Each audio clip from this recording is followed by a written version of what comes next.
দর্শক, আজকে সন্ধ্যায় বিএনপির মহাসচিব মির্জা ফখরুল ইসলাম আলমগীর প্রধান উপদেষ্টা ডক্টর মোহাম্মদ ইউনূসের সঙ্গে সাক্ষাৎ করবেন। তাদের এই সাক্ষাৎটি খুবই গুরুত্বপূর্ণ।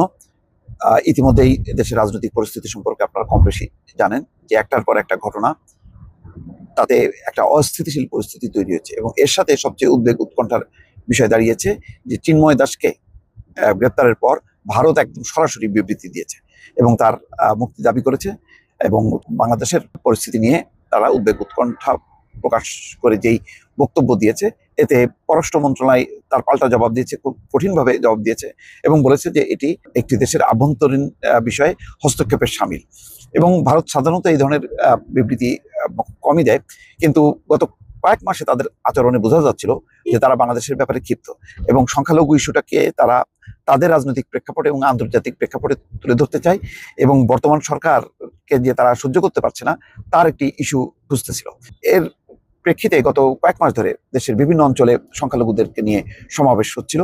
এই চিন্ময় দাস তার নেতৃত্বে সারা দেশে তারা জাগরণ মঞ্চ তৈরি করে বড় বড় সমাবেশ করছিল। রংপুরে করেছে, চট্টগ্রামে করেছে, ঢাকায় করেছে এবং আরো বিভিন্ন জায়গায় তাদের প্রস্তুতি নিচ্ছিল এবং সরকার মনে করছিল যে এই ধরনের সমাবেশ যদি চলতে থাকে তাহলে একটা অস্থিতিশীল পরিবেশ তৈরি হবে এবং তাতে একেবারেই শান্তিপূর্ণ যে পরিবেশটা আছে সেটা বদলে একটা সহিংস রূপ ধারণ করবে, অর্থাৎ মুখোমুখি অবস্থা দাঁড়াবে। কেননা হিন্দুরা যদি সংগঠিত হয়, তারা যদি দাবি দাওয়া নিয়ে রাস্তায় নামে, তাহলে পাল্টা বাংলাদেশের যে ইসলামী দলগুলো আছে, ইসলামী গোষ্ঠীগুলো আছে, তখন তারাও রাস্তায় নামবে, তখন মুখোমুখি সংঘাত হবে এবং একটা সাম্প্রদায়িক পরিস্থিতি হবে।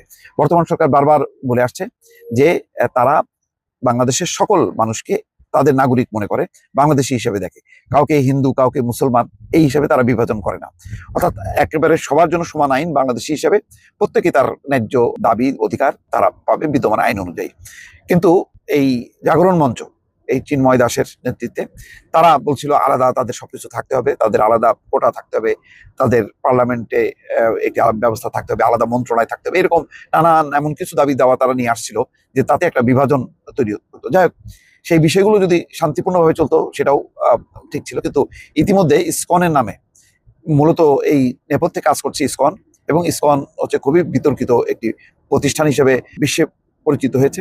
যে বলা হচ্ছিল যে তারা হচ্ছে আন্তর্জাতিকভাবে ধর্মীয় একটি গোষ্ঠীকে সংগঠিত করছে এবং সাম্প্রদায়িক উস্কানি দিচ্ছে এবং সিঙ্গাপুরে ইসকন ব্যান্ড হয়েছে। বাংলাদেশে তাদের তৎপরতাকেও সরকার ব্যান্ড না করলেও ভালোভাবে দেখা হচ্ছিল না এবং তাদের বিষয়ে নানা রকম রিপোর্ট আসছিল এবং চট্টগ্রামে তাদের সহিংস কার্যক্রম ইতিমধ্যে তারা দেখিয়েছে, যৌথ বাহিনীর উপর তারা হামলা করেছে।